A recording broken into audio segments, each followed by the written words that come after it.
First time I really started volunteering, I was at the Salvation Army, and it was for kettling, which was the bell ringing that they had. And they would have people stand with the bells and the little red buckets, and you go out there and you would ring them, and me and my mom volunteered for them one day, and that was like my very first time I ever volunteered for something. Yeah, when I was little, I used to help make Thanksgiving dinners for the people in my town that couldn't afford it. I was only 7 and I was in the kitchen doing all that, but my senior year in high school I volunteered in the nursing home in my town, and I was on the Alzheimer's and dementia floor. We went to the homeless shelters, we helped clean up air, beautify air, and that's going around cleaning up the trash in the town.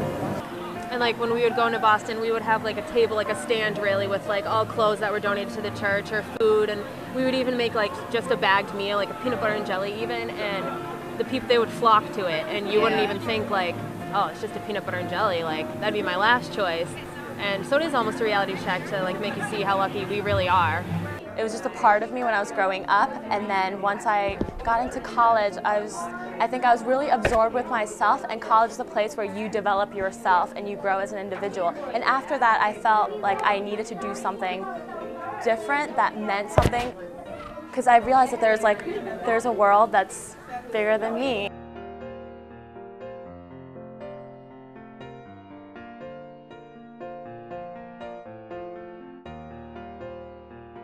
I am a former high school English teacher. I taught high school English in Newark, New Jersey last year, and after seeing the limited impact I could have in the classroom as a teacher, I really wanted to have a stronger impact through mentoring and really getting in there with high school students, and I saw City Year as an opportunity of doing that, and so that's why I'm here.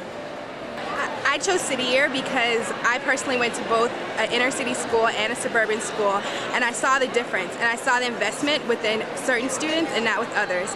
So I made the decision that I wanted to serve the people who got left behind.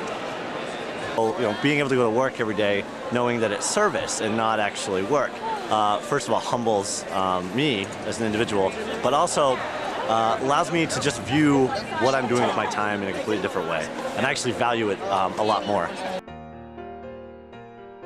This program somehow works in over 80 locations all through the streets of Boston, taking care of the homeless in the city that I consider my home.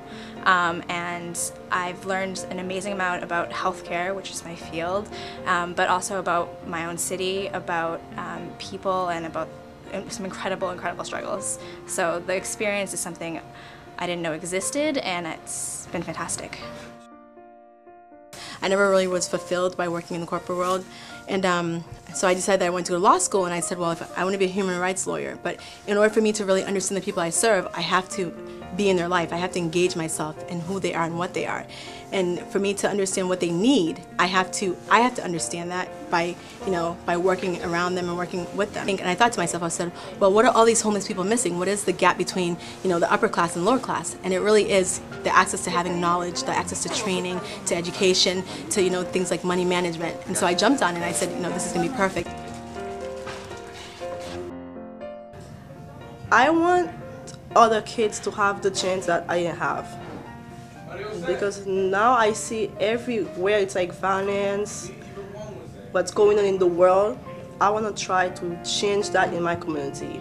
This helped me a lot. It was an opportunity to help me put my life together, set goals, and get to college, which I'm almost done with. On Hitch 3, all of my things got stolen. So my entire backpack, everything that I had with me got stolen, and other core members as well.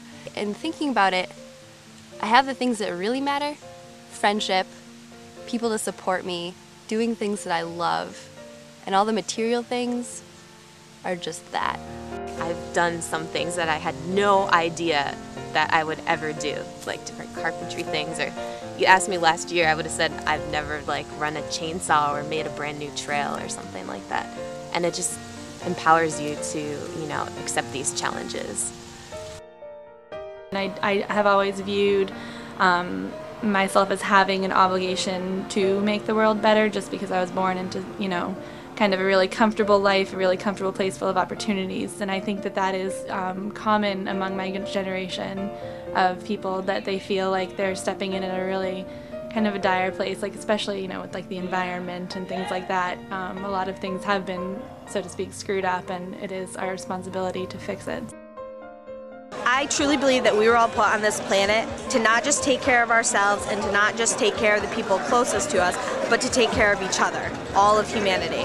And in order to do that, you have to get actively involved in the community you live in the world you live in. And I always like to think of it how I would feel if I really needed help and I needed assistance. I would want people to come help me. So I think that it's important for people to keep in mind that they may never know when they could need that helping hand.